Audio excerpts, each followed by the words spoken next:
La meilleure pédagogie pour être libre financièrement.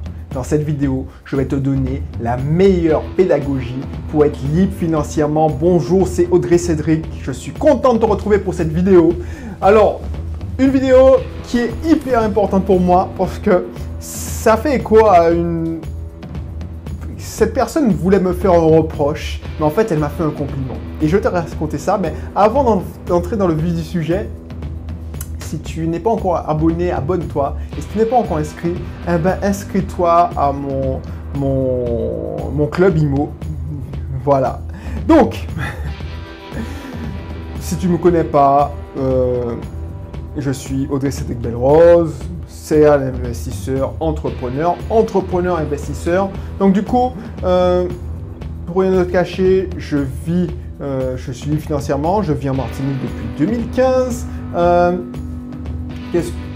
On m'avait prédit que j'allais revenir parce que j'étais responsable à Lyon, donc du coup, informatique à Lyon, donc du coup, il se passait jamais rien. La Martinique, la Guadeloupe, c'était pour les vacances, c'était bien pour les vacances, mais il se passe rien, il n'y a pas de travail.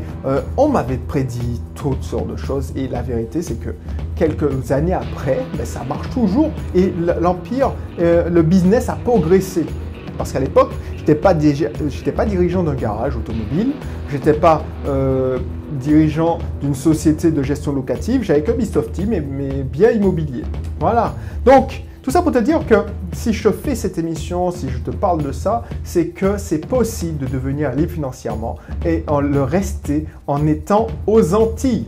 Donc, c'est pour ça, et si ça t'intéresse ce sujet-là, si tu veux même qu'avoir des revenus complémentaires, inscris-toi dans mon club privé et tu verras, tu auras pas 80% de mes conseils gratuitement. Voilà, tu seras au courant de mes webinaires, tu seras au courant de mes conférences. Voilà, c'est génial et tu vois que j'en tique. Voilà. Bon, rentrons dans le vif du sujet. La meilleure pédagogie. La meilleure pédagogie parce que tout le monde pense que pour réfléchir et si tu es en train de te documenter pour devenir libre financièrement, investir en immobilier, toi tu te dis ah, ok, je regarde des vidéos, ce qui m'intéresse c'est quel statut que je dois prendre, est-ce que je dois commencer par la location en vide, comment calculer la rentabilité. Pour moi ça c'est de la technique, c'est du savoir. Et bien souvent si tu te rappelles bien, à l'école, pourquoi ça t'ennuyait, même si tu étais un très bon élève. Moi, je n'étais pas spécialement doué, mais je n'étais pas non plus nul. C'était que trop théorique, c'était que du savoir théorique. Et l'école nie toutes les autres formes d'intelligence. Et il y a une forme d'intelligence que Xavier Niel a compris, parce que c'est ce dont tu as parlé, parce que lui, entre parenthèses, il est financièrement, il est même milliardaire, c'est que quand il a créé Studio 42, son école, je ne sais pas si ça, je crois que c'est Studio 42 ou Studio 24, je suis un peu dyslexique, donc voilà. Mais quand il a créé son école d'informatique, c'est une école qui n'est, qui ne ressemble à aucune autre. En gros, j'ai pourtant, je suis une formation ingénieur, même si j'ai fait mon cursus à l'université. Bon, je n'ai pas à rougir parce que qu'en déplaise à certains ingénieurs, parce que si toi c'est ingénieur, tu dis ouais mais c'est pas la même chose, universitaire, master, c'est pas la même chose qu'un diplôme d'ingénieur. Sachant que j'ai eu des potes qui sont sortis d'INT Télécom, qui sont sortis de l'EFRE, qui sont sortis de... Alors ça c'est des grosses écoles informatiques. Et en gros, j'ai fini... c'est pas un combat d'ego, mais j'ai fini un peu plus haut qu'eux parce que j'étais responsable informatique alors que eux, ils étaient managers, chefs de projet, ainsi de suite. Donc c'est ça pour te dire que ça n'a rien à voir avec le savoir. Parce que peut-être qu'ils avaient de meilleures notes que moi pour entrer en école d'ingénieur, peut-être qu'ils ont fait prépa, tout ça, sauf que dans la finalité, qui est-ce qui a réussi dans le domaine qu'on avait choisi, un peu plus... Alors, détrompe-toi, je ne me vante pas. Mais c'est pour te montrer que si c'était que de la pédagogie, mais théorique, ben, normalement, je n'aurais pas dû être responsable informatique et eux, c'est eux qui auraient dû être responsables informatiques. Donc c'est tout ça pour te dire que, franchement, s'il y a de la pédagogie que du savoir, c'est-à-dire l'explication, pour faire ci, pour faire ça, si c'était que savoir calculer une rentabilité, savoir ainsi de suite, ah ben, tout le monde, tous les banquiers en tout cas, seraient libres financièrement. Tous les notaires qui connaissent les textes de loi par cœur seraient libres financièrement. Et pourquoi? C'est un gars comme Xavier Niel, qui est certes très intelligent, qui est milliardaire. Pourquoi c'est un gars comme, alors, je sais pas moi, Bill Gates, qui a été l'homme des plus riches du monde, qui est l'homme Elon Musk? Parce que, bon, alors je n'avais pas prévu de faire une émission spéciale ingénieur en informatique, mais si tu auras bien, si tu lis la biographie d'Elon Musk, il a appris à coder sur le tas. Et c'est-à-dire qu'il développait, mais ce n'était pas du code académique. Et pourtant, ses idées lui ont rendu l'homme le plus riche de la planète. Après Jeff Bezos qui a fait... Donc tout ça pour te dire que si Xavier Niel, Jeff Bezos, Elon Musk, voilà, ont décidé, et c'est surtout Xavier Niel qui a décidé de faire une école il n'y a pas de prof, il n'y a que des tuteurs, il y a des coachs, et que tout se fait par l'action, se fait par le savoir-faire, par l'expérimentation, c'est que c'est sûrement que c'est la meilleure pédagogie. Et c'est ça qui m'a fait prendre conscience de ça. Cette réflexion qui m'a fait cogiter, je me dis, mais c'est quoi ce délire? Parce que cette personne-là m'a reproché, justement, ben oui, on a eu des résultats rapidement, en moins de 2 mois et demi, ben j'avais fait 3 offres, j'ai fait 2 offres qui ont été acceptées, ensuite on a consigné 2 compromis, bon j'ai refusé un autre, non j'ai pas signé le compromis, j'ai trouvé une meilleure affaire, j'ai pris un autre, mais en fait, oui tu es très bien, tu fais passer à l'action, mais tu m'as pas accompagné, voilà, j'ai pas eu besoin de toi, et puis, franchement, je comprends pas, tu as pris ton premier bien, mais j'ai beau faire les calculs dans ma tête, je serais bloqué au 3e bien. En fait, ça me fait rigoler, parce que je me dis, mais what? Déjà, achète ton premier bien, essaie de le rentabiliser, essaie de suivre le plan, et puis on va réfléchir au 2e, puis au 3e bien. Mais là, tu me reproches de ne pas te transformer d'un coup de baguette magique en quelqu'un de libre financièrement et te donner le plan à 10 ans. Mais je serais un charlatan si je te disais ça. Je serais quelqu'un de malhonnête. Si je te dis, ouais, suis-moi, prends mon accompagnement, et puis je te garantis que tu seras milliardaire d'ici 10 ans. Bah non, je peux pas te dire ça. Donc du coup, ce reproche, cette accusation, là où tout le monde l'aurait mal pris, on dit ouais, tu n'as pas de pédagogie, parce que c'est que de l'action, c'est de l'action, c'est de l'action. Toutes les semaines, il y a des conférences en immobilier.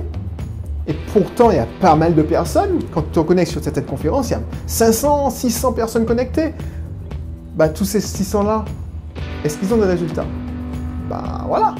Et toi, tu me reproches justement que ok, c'est bien, on a fait le premier bien, mais tu me reproches de ne pas avoir pensé au 3e, 4e, au 5e bien. Non, on va réfléchir quand le problème se posera. Parce que moi, j'ai déjà atteint ce niveau, mais je ne peux pas te remplir la tête avec des notions de 3e, 4e bien, alors que tu n'es même pas au premier bien.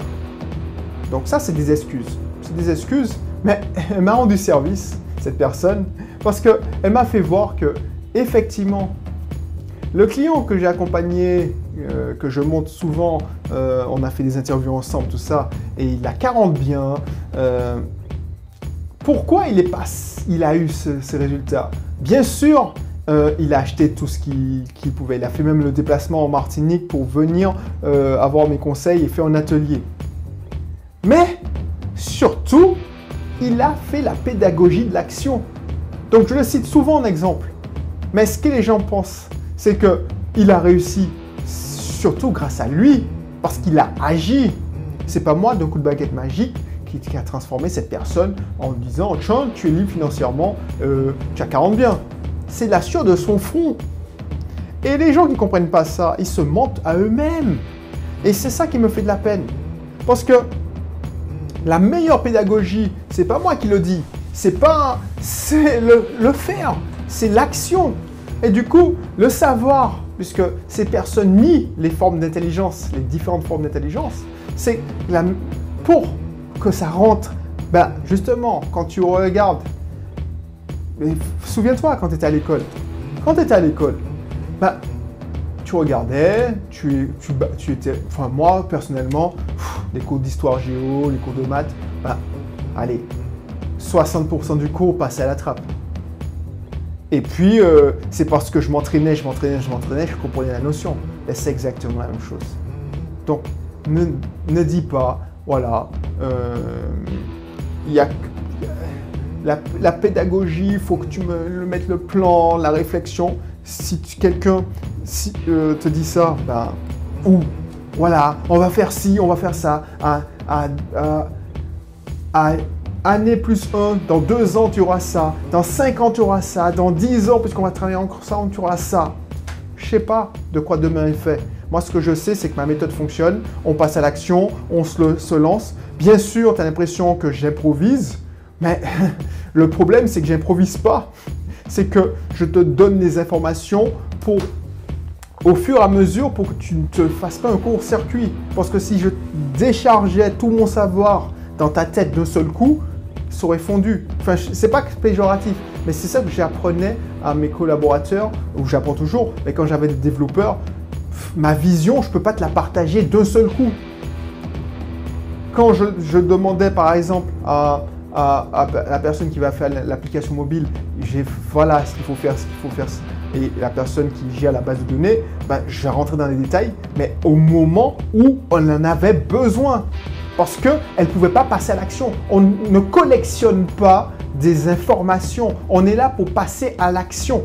Donc, c'est cette méthode qui m'a fait gagner bien ma vie en informatique. C'est cette méthode qui m'a fait faire des projets de malade. J'ai travaillé au Louvre. J'ai travaillé... Voilà. Je ne veux pas me jouer au faux modeste. J'ai travaillé dans des grosses sociétés et voilà ce qui faisait ma force. C'est-à-dire que j'arrivais à avoir un plan d'ensemble, un plan d'action, une stratégie bien propre, mais je ne te noyais pas d'informations parce que je savais que c'était contre-intuitif et c'était contre-productif.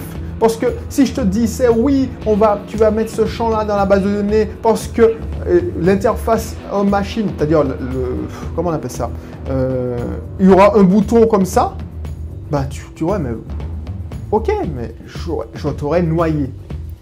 Donc, on avançait pas à pas. Mais c'est pour ça qu'on a construit un projet qui valait des millions grâce à cette méthode. Et c'est cette méthode que j'applique, mais aussi bien en immobilier qu'en business. Parce que moi, je suis là dans une phase d'apprentissage par l'action. C'est pas que du savoir, c'est du savoir-faire. Mais si je te dis comment décorer alors qu'on n'est même pas fait de l'offre, ce savoir-faire que j'essaie de t'enseigner, il va passer à la trappe. Ce sera plus du savoir, mais de l'information. Si je ne transmets pas mon savoir-être, c'est-à-dire mon attitude, le recul qu'il faut avoir quand il se passe ça, comme il se passe ça, quand je vais te dire oui, rappelle-toi quand viendra le moment où tu vas négocier ton financement, tu vas ressentir ça, tu vas prendre ça comme une information, mais ça va pas vibrer en toi. Donc c'est ça que j'ai envie de te dire. C'est ça la meilleure pédagogie.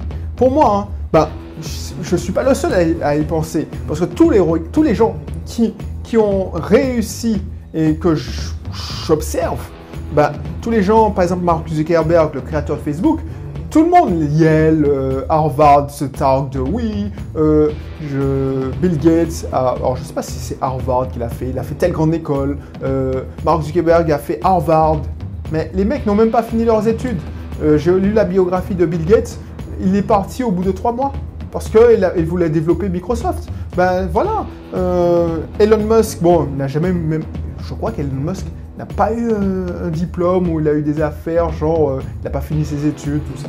Ces gars-là ont réussi par l'action. T'imagines si Mark Zuckerberg a dit non, écoute, je continue mon cursus universitaire parce que c'est hyper important. Et puis, je vais attendre d'être Bac plus 5 pour lancer Facebook. Mais non, il ne serait pas le milliardaire qu'on le connaît. Enfin, je suis désolé, c'est des gens d'action. C'est ça qui me navre. C'est que ces personnes-là, mais il y a pas mal de personnes, qui pensent comme ça. Ils pensent qu'ils vont réussir en s'asseyant derrière un webinaire, qui suit d'un œil d'ailleurs, et puis en accumulant de l'information. Ben non, ça ne marche pas comme ça. Donc, effectivement, je t'invite à t'inscrire dans mon club IMO pour faire une première prise de contact. C'est surtout ça. J'essaie de te donner des informations. Comme je te disais il y a quelques temps, ça te permet de passer des stades, des paliers. Mais ne crois pas que tu vas devenir libre financièrement qu'avec des formations. Par contre, si tu collectionnes des formations, parce que je connais des gens qui achètent des formations, ils ont toutes les formations, ils les collectionnent. Il y a même des gens, j'espère qu'ils en font quelque chose, mais il y a des gens qui s'échangent dans des Google Drive, dans des Dropbox, des formations de tel ou tel. C'est des échanges, comme quand on était petit, des POG de formation, et ces gens-là, qu'est-ce qu'ils en tirent? Je ne sais pas. Alors que moi, quand j'ai commencé, j'avais qu'une formation et je l'ai usée, je l'ai réusée, ça a porté ses fruits. Il y a des gens, ils ont la formation de X ou Y, Pierre-Paul Jacques, ils connaissent la sous-location, mais ils n'ont pas qu'une formation en sous-location. Ils ont une sous-location de X, ils ont la sous-location de Y, ils ont la colocation de Z, mais ils ont aussi la version de T. Voilà, boum! Et finalement, qu'est-ce qu'ils en font? Rien, parce qu'ils n'ont pas de l'action. Ils ne passent pas l'action. Donc, et j'ai le souvenir de cette cliente, une autre cliente, elle a investi pas mal de choses, elle a acheté X, elle a acheté Y, mais c'était que du savoir. Et finalement, quand est-ce qu'elle a investi et qu'elle a réussi à passer à l'action, j'ai à faire sa première visite, c'est avec moi. C'est hallucinant. J'ai une cliente, oui, elle allait dans des conférences, Oui, c'est très bien, parce que ces gens-là font un travail formidable. Mais ça ne suffit pas si tu veux vraiment passer à l'action. Parce que si tu ne discutes pas avec les gens qui sont dans cette conférence, ça ne va pas t'inspirer. Et puis tu ne passes pas à l'action. Donc ma pédagogie, la pédagogie de Mark Zuckerberg, la pédagogie de Xavier Niel, c'est exactement ça. Je n'invente rien, ce n'est pas Audrey Cédric qui a inventé cette pédagogie par l'action, mais si tu regardes bien, tous ceux qui sont en train de te dire c'est pas vrai, il faut faire ça comme ça, on apprend dans les livres, il faut faire ci, il faut faire ça, c'est pas eux qui sont libres financièrement et qui sont milliardaires. Tu penses que Donald Trump, qui est tellement décrié, c'est quelqu'un qui est dans la pédagogie du savoir, A, B, non, c'est un mec, franchement, c'est un homme d'action, c'est tout. Quelqu'un qui a été milliardaire, qui a été ruiné, qui est redevenu milliardaire, c'est quelqu'un qui passe à l'action. Un gars comme Grant Cardone, le mec, il dit, il a commencé en vendant des voitures. Pourquoi il est devenu milliardaire? Il a fait milliardaire sous couverture. C'est parce qu'il passe à l'action. Donc, il ne faut pas me dire. Et ces mecs-là, ils passent à l'action, mais ils se prennent la tête quand le moment est venu pour se prendre la tête. Ils ne vont pas se prendre la tête pour dire que merde, qu'est-ce que je vais faire quand je vais gagner mon premier million? Ils gagnent leur premier million et puis ensuite ils se posent la question, qu'est-ce que je vais faire? Qu'est-ce que je vais faire? J'ai pas envie de m'investir. Voilà, la connerie, l'excuse la plus débile que j'ai entendue. Mais excuse-moi si tu le penses, mais c'est vrai que ça me saoule d'entendre ça parce que je l'entends trop souvent. Ouais, mais non, j'ai pas envie de gagner, j'ai pas envie de payer des impôts. Donc tu te prends la tête pour ne pas payer d'impôts alors que tu n'as même pas encore gagné ton argent. Donc tu me prends la tête sur de la comptabilité alors que tu es au stade de l'offre. Tu me demandes si j'ai des contacts pour avoir un comptable. Mais bien sûr que j'ai un comptable, mais je ne veux pas te le mettre à disposition parce que qu'est-ce que tu vas faire avec ce comptable alors que tu n'as même pas encore signé ton compromis? C'est ça que j'essaie d'expliquer aux gens. Et eux, pour eux, ils se disent non, voilà, soit c'est un test, ils disent ouais, est-ce qu'il connaît un comptable, soit, alors que la comptabilité, je suis désolé, mais c'est la partie la plus facile.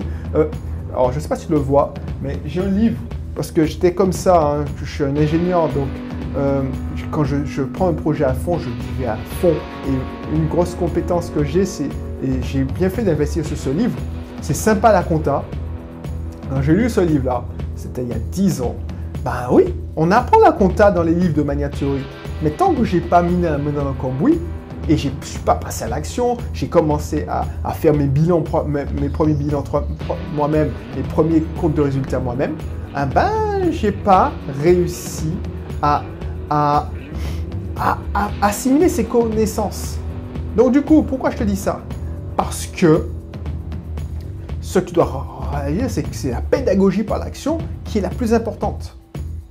Alors pourquoi je te disais, là, c'est pas la compta? Ben, justement, même moi, j'ai fait ma compta pendant longtemps, hein, j'ai fait la compta de ma femme, j'ai fait même la compta d'une SARL, enfin, ma propre SARL, d'une CELAS. Les premiers temps, on n'avait pas d'expert comptable où j'utilisais l'expert comptable sur telle société.